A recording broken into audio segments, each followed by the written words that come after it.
Greetings to you. This is Ababish Mekonnen presenting to you the weekly program Talk to Addis. In today's Talk to Addis program, we will be discussing about Ethiopia's quest to access the Red Sea. Stay with us until the end of our program. Thank you for joining us.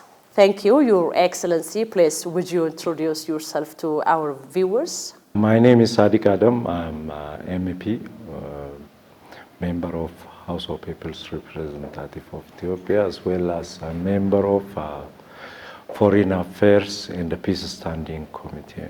It's a great pleasure and honor to have you here to discuss on this national issue, which is securing the sea access. I really thank you very much for your time investment on behalf of my media organization, Addis Media Network. Welcome. Thank you for having me. Okay, great. To begin with, what is the sea access to Ethiopia? I love it to start with this question, really, because it is a priority agenda for Ethiopians in general, because access to Red Sea for Ethiopians, for Ethiopia, means too many things.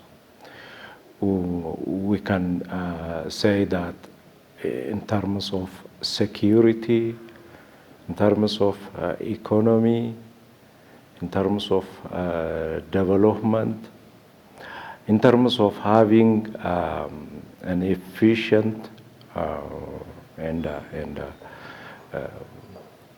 good access for every development. It is so many things for Ethiopians, for the country, because we have been an access to Red Sea years ago. Since we lost Red Sea access, we have been now about 3 decades, so that the pain is clear. The pain is clear for Ethiopians. In our neighbors, you can find that, for example, Djibouti, there is a kind of encirclement in our environment. Powerful countries are establishing their military bases. More than 7 or 8 countries are establishing their military base in Red Sea area, in Djibouti, and surrounding areas. Whenever there is a conflict, if there is a conflict among these powerful nations of the world, Ethiopia's interests will be at risk, because Ethiopia is getting landlocked and encircled. So for Ethiopia, it's a kind of existential issue. The issue of access to Red Sea is an existential issue. Theoretically, if a country is frame its problem as an existential, it means that so many things. To reverse such existential issues or threats, it means that everything, every action and inaction is on the table to reverse that existential problem. The quest of the sea access has drawn both regional and international discussion. Why it has become the most important national issue today? Why at this time? In fact, the issue has to be discussed earlier, but not. But today it becomes a priority agenda and hot and glaring issue.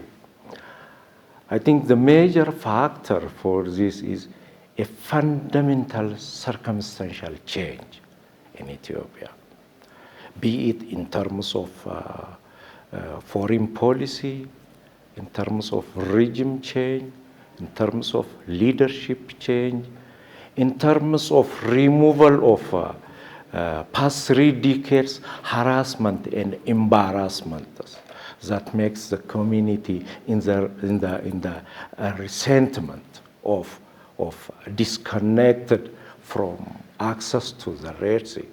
And there is so many factors because Ethiopia is a big landlocked country in the world. The population pressure is very high currently because Ethiopia's population is getting about more than 130 million. Economically, Ethiopia is not in a situation that only depend on one port. Moreover, the security issue is very, very hot and glaring and threaten always the interest, the national interest of the country. So those situation has passed a lot previously. Now the change has come to raise this issue to protect interest of its citizen, interest of its security, national interest and sovereignty of the country. All these are cumulatively pushing the regime, pushing the leadership to raise this issue and become out of box. And it has been, everybody remember that, talking about Red Sea issue, access to the sea was taboo before 3 decades. And I think it's a breakthrough time for the interest of Ethiopian people. And I think I see the situation in this way. In fact, requesting for the Red Sea access is not crime. The point is the issue has to be done in a peaceful manner through diplomatic journey. But what I want you to share with us is, under the frame of the international law, does Ethiopia have the right to raise this question? I know that your academic background is also law, so from that background, I want you to tell us this in a vivid manner. Yeah. A very interesting question. I think in international law, there is an environment that invites you to raise as a sovereign state, as a nation state, to raise your question. You demand so many things because in a world arena, countries are not self-sufficient. One may have some resource, the other may lack that resource. So you are living together, you are working together. Ethiopia's quest, from this point of view, is, I think, is legally acceptable. There is one prominent convention all over the world, that is Law of the Sea.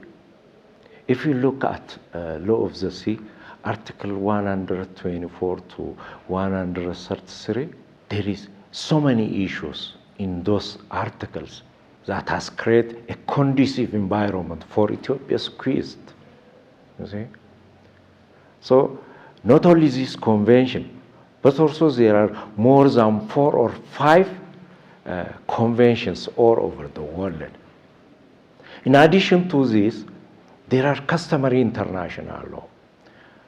What I mean, customary international law means the practice of the countries, how they live together, how they harmonize their interests, how they protect hegemony of one state. All these legal frameworks are clearly favoring the Ethiopia's quest for Red Sea. And I think this has been, so many scholars have been making a debate in Africa, all over in the world.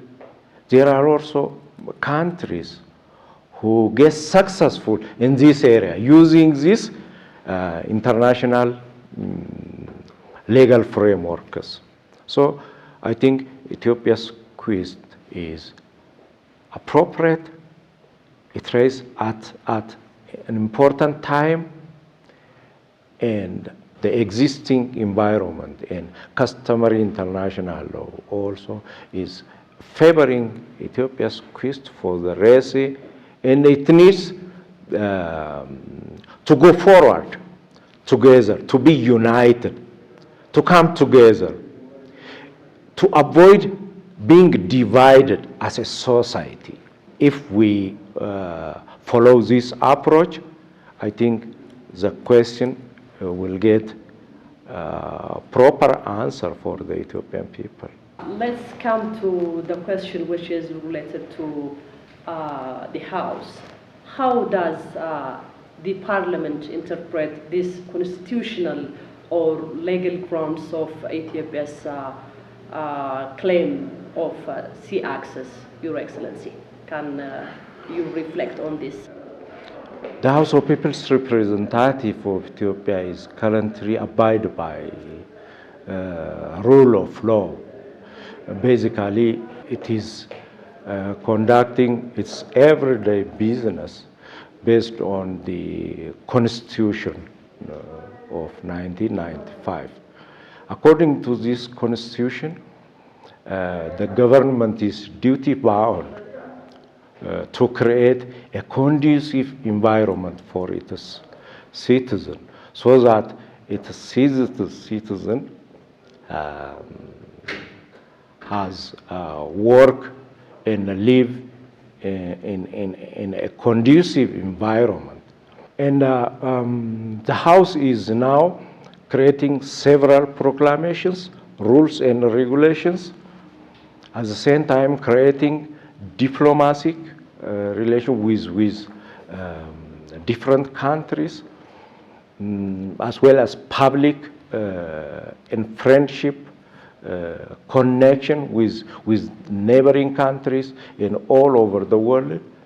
The Parliament is supporting in every direction, in every aspect, so that the country is getting an access to the Red Sea. We have been making a debate before 2 or 3 years to establish transport and logistic for the country. According to this law, the Ministry of Transport and Logistics is duty-bound to facilitate air transport, naval and land and the sea transportation service. This is the replication and interpretation of Constitution. As already mentioned in the Constitution, the Parliament is duty-bound to oversee the activities of agencies, ministers, and some other organizations, so that they are properly conducting their activity. This is, I think, one way of supporting the quest for Red Sea access by the government. Thank you, Your Excellency. There are a kind of arguments behind the quest of the access to the Red Sea. There are some groups that frame the quest as the area which is untouched. There are also another group which think the issue, the quest itself, can encourage the cooperation within the regions.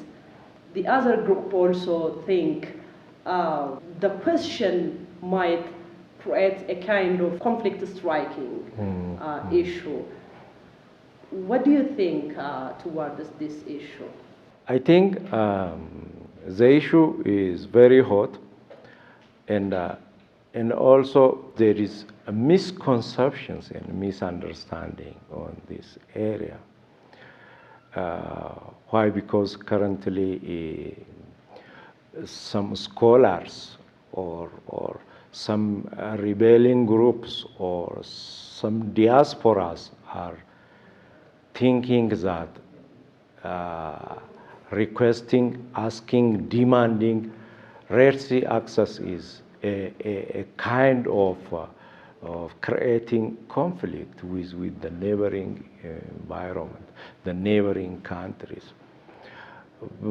But that is not true, because Ethiopia is claiming, demanding sea access, not forcefully. Ethiopia is demanding with the principle of reciprocity, with the principle of negotiation, with the principle of giving and taking. Some other groups or individuals or some social medias sometimes taking an issue as something which is not important currently for Ethiopia. As we see all over the world, there are three approaches. The first is, what comes first has to be development. Some others argue that way. Some other scholars, there is also theories. Development has first come, and citizen has to get what they need. The second approach is peace and security must come first. This is the second approach all over the world. The third approach is those who are arguing, not prioritizing one or the other, but accommodating both simultaneously is possible. Some other groups are arguing this way. I think Ethiopia is currently taking the third approach, both keeping security and order of the country on one side, and at the same time, the issue of development, the issue of access to Red Sea can also raise, and both can be accomplished simultaneously. This is one way of doing business in a given country. But some others are against this approach because there is a kind of denial of the fact, the existing fact. Ethiopia can give its business to Eritrea, its share, its land, as a reciprocity, because reciprocity is a kind of glue that connect and bring together the community of the world, the countries of the world. I have read one book recently. It says that had it not been for the reciprocity, the world would have been perished, which means that reciprocity is one way of living together, one way of developed together, one way of getting together and challenge the existing challenges that has been bringing countries together and sometimes trigger to conflict, to war. One is the poverty. So if Ethiopia would get access to the Red Sea, it will benefit not only Ethiopians, but also the whole region. Because in this region, there is Al-Shabaab, Houthis, and piracy on the oceans. And all this is threatening the region. So having an access to Red Sea means bringing all these regional conflicts and harmonizing them and develop together. This is one of the objectives of Agenda 2063 of African Union. This objective can be succeed through these modalities and having interconnected through infrastructure, through development, through railway. So some other groups are denying this fact, and I think this is the interest of the public, the interest of the community, the interest of the citizen. And I see the situation this way. Okay, how do you see the Ethiopia's current dependence is affecting the Ethiopia's trade competitiveness and the national budget? How do you observe its impact? Of course, I honor the Djiboutians as well as the government of Djibouti because they are serving us for about 3 or 4 decades. Exactly. Our import and export is facilitated through Djibouti. There are also some other ports around us, but the cost-benefit analysis, if you analyze that, Djibouti is more favorable and more proxy to Dredwa, so that we can benefit together. But at the same time, the situation in Ethiopia is dramatically changing. The economic development in this country cannot be accommodated with one port system, you see. The circumstances change. The population is explode, you see. They need to work. They need job opportunity. So what Ethiopia is currently demanding is not a single port access. The Ethiopia's question is not solely the question of port system, port facility. It's beyond that. Ethiopia's quest is beyond that, beyond port facility. In this case, if we bring the situation to the port system in Djibouti, we thanks a lot, but still with challenges. There is a problem of efficiency in that area. There is a problem of effectiveness. Infrastructural development is also another problem. Now, more than this, the security concern is very vibrant. Security concern.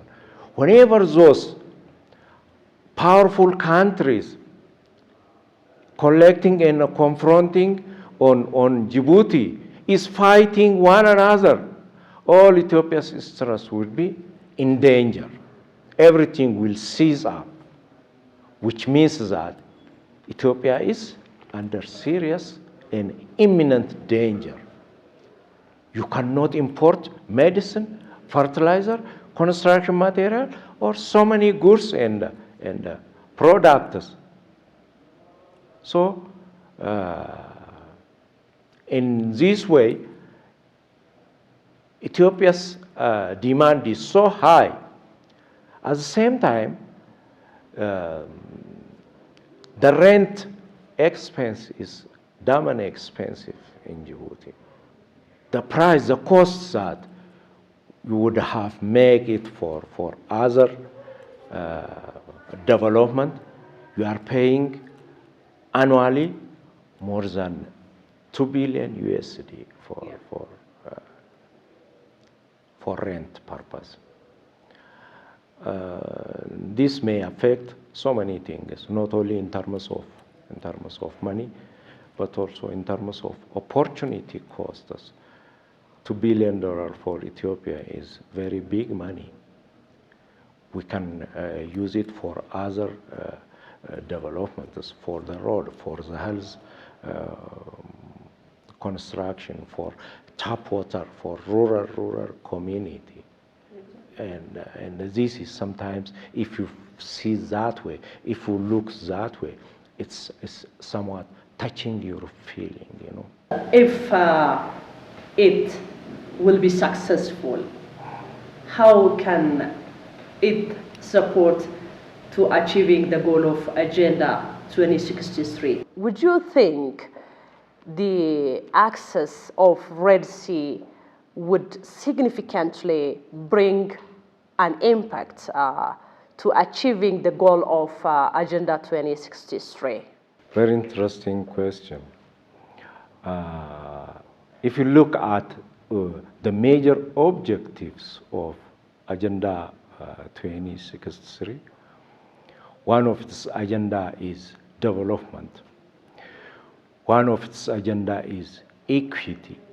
One of its agenda is justice. Growing together, interconnected, interconnecting the African countries and their community. This is one of the objectives of Agenda 2063.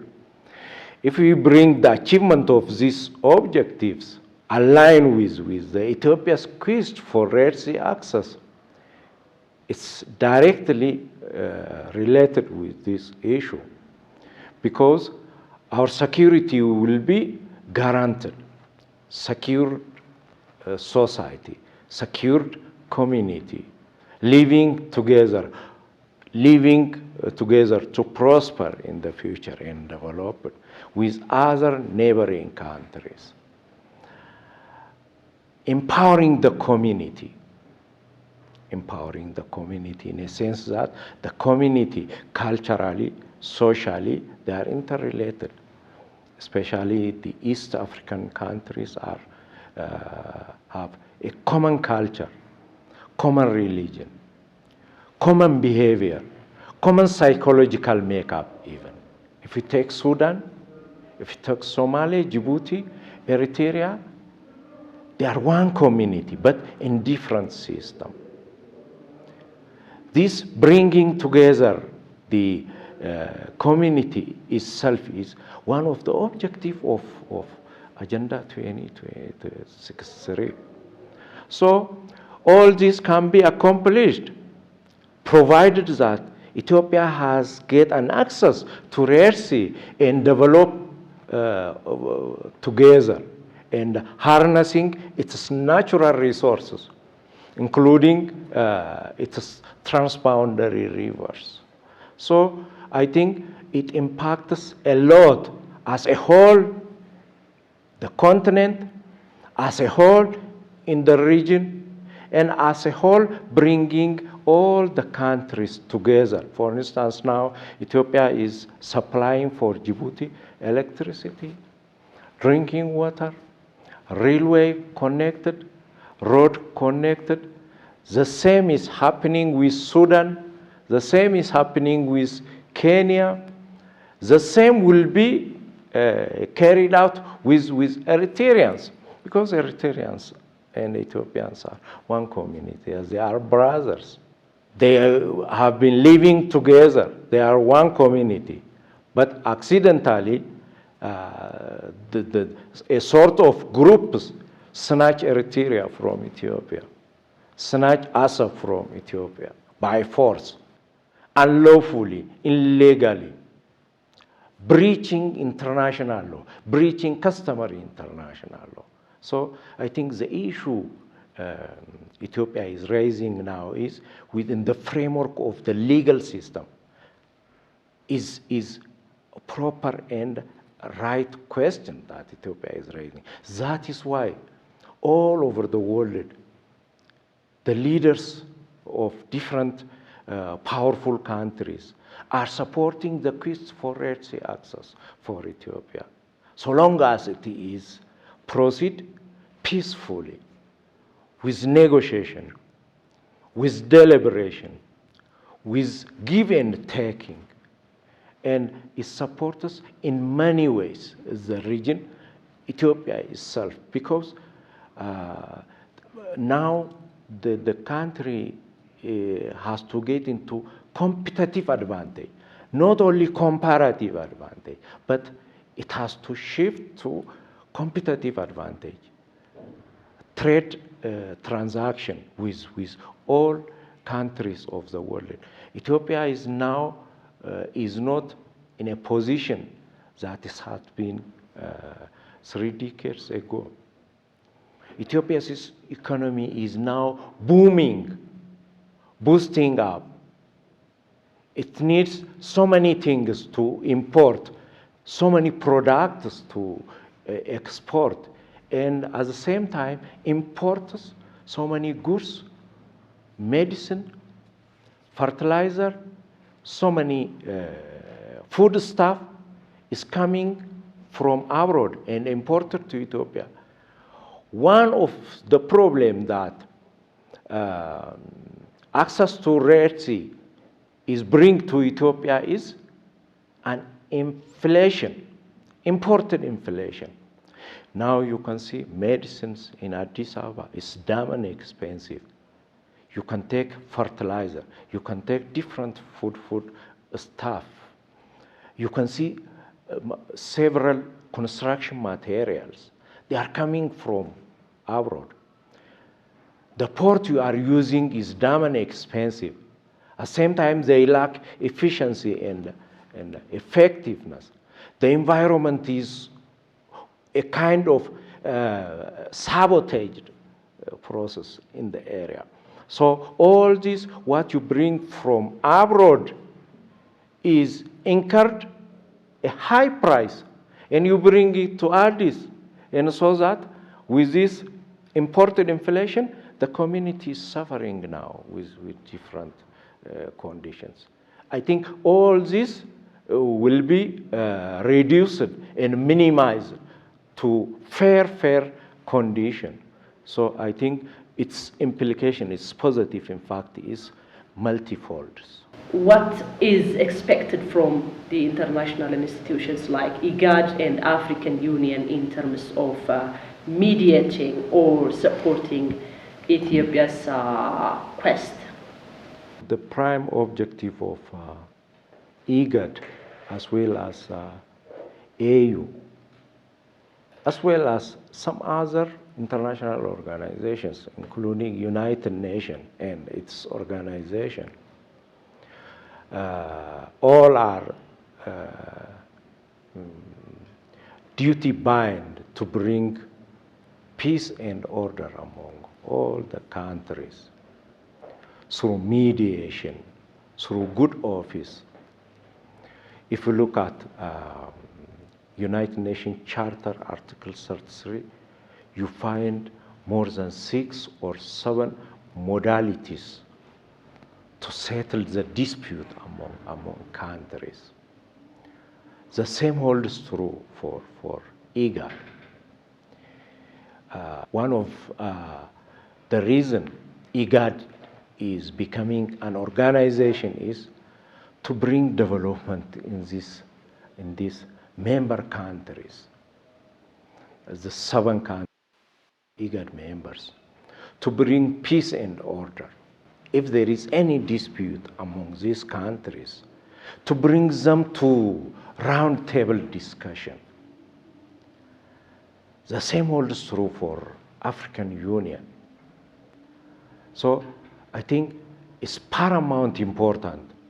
The intervention of those organizations is directly related with for their existence itself. I think they are trying their best somewhat to bring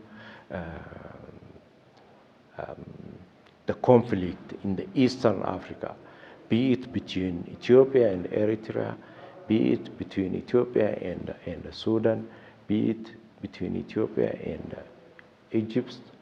They are trying their best, but it still needs big push to bring all these conflicts and bring it to the round table discussion and settle their disagreements peacefully. And this is very important, and they have to go aggressively in this area. I commend that IGAD as well as AU, including Security Council. Recently, if you remember, Dr. Abiy Ahmed has come to the parliament for question and answer. And he raised this issue. He dropped this issue to the world community. Yeah. And he asking the different world organizations and some other powerful countries, whether it is America, China, or Russia, or some other, to mediate this issue before the issue is unmanageable and getting boiled to another issues, to getting into unmanageable situation. So I think such organizations has to play a pivotal role in this area in bringing countries together to solve their problems through a round table discussion. And this is one of their reason for their existence at the same time. Great. Let's proceed to the role of the House of People's Representatives. Is there any kind of legislative initiatives being discussed in the parliament to strengthen the Ethiopia's maritime logistics and the transportation infrastructure, Your Excellency? In this regard, the House of People's Representative has been adopting several proclamations. For the last 4 or 5 years, so many bills or proclamations, rules has been established in the House of People's Representative. As an example, I can raise the proclamation that re-establish the duties of executive organ of the government. Proclamation number 1263, 2021 has established one departure. That is, it established Ministry of Transport and Logistics, particularly so that this ministry is ensure the development of transportation and logistics in Ethiopia, to ensure and integrate the transportation facilities. The transportation facilities including land, air, and sea. If you see, the sea transportation system is directly related with what you have raised now. So it has a role in this regard. In such a way, I can raise so many proclamations that are directly or indirectly related with this objective. Even Ethiopia has proclaimed one unique proclamation before 2 years. That is the establishment of a special economic zone. Special economic zone is directly related with foreign transaction, you know. That foreign transaction is basically performed, conducted through various modalities of transportation and logistics system that connect Ethiopia's transaction in a special economic zone with other worlds. So this can be an example of how the parliament is making conducive environment for the incumbent government to implement and to facilitate, to make conducive environment so that the government is carry out its objectives regularly without any interruption. This is one way. On the other hand, you can see the diplomatic wing. In Ethiopian parliament, it has established more than 16 friendship groups. Those 60 friendship groups have allied with different countries of the world, with Djibouti, with Kenya, with America, with Russia, with Eritrea even. The 60 friendship groups' objective is to aware those countries where Ethiopia is, how it's doing its business, how it is connecting its community to the world community. Basically, image building, the objective of Ethiopia.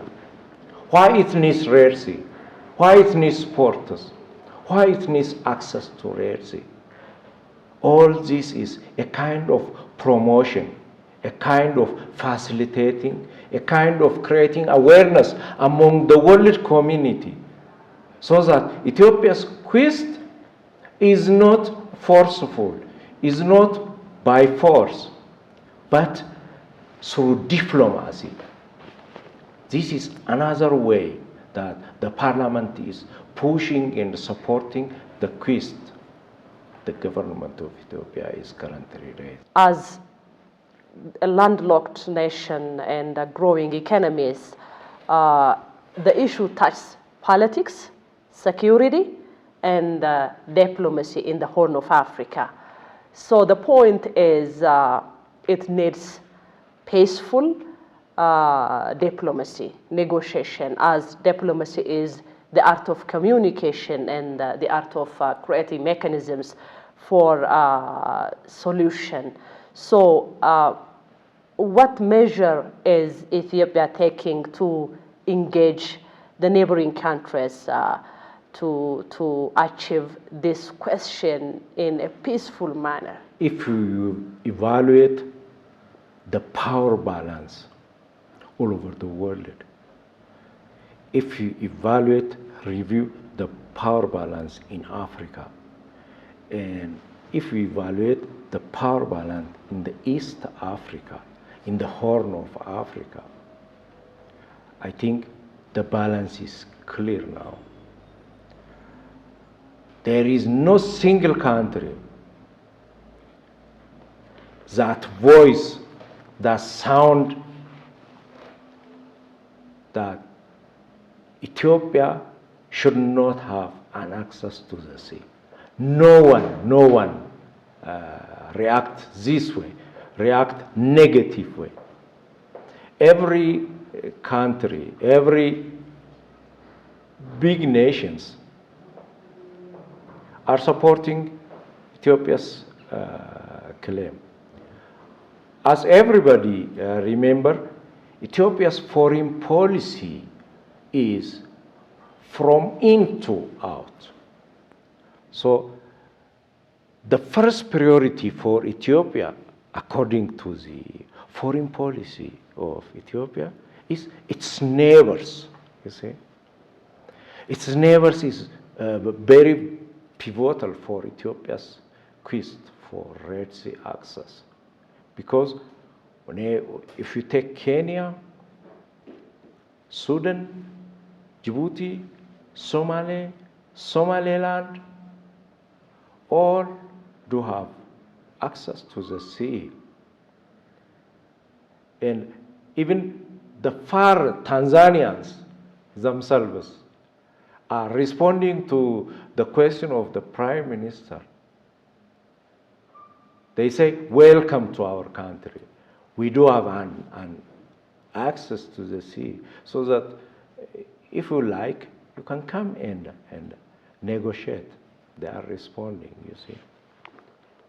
So I think Ethiopia is currently doing its maximum effort. It supports all the neighboring countries bring together, because cooperation is very important, collaboration is very important, and including Djibouti, Somalia, they are now coming to the table, you see.